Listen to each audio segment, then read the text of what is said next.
Anxious thoughts can overwhelm you, making it difficult to make decisions and take action to deal with whatever issue bothers you by Melanie Greenberg. Here are the 3 most effective tips I have learned from this book, Limitless by Jim Quick, to calm our busy mind. First is breathe. Holistic health expert Andrew Will, MD, developed a breathing tool that's called 478 method. This method is divided into 3 small steps.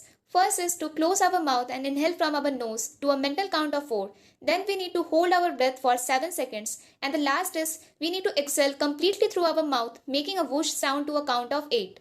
And repeating this cycle for 3 times will help us to calm our mind. Second is doing things which is bothering you. Until things continuously weighing on our mind until we deal with them. Dealing with any tasks which was being avoided for a long period of time will help us calm our mind and bring our focus back. Third is scheduling time for distraction. Not every distraction we face is unnecessary.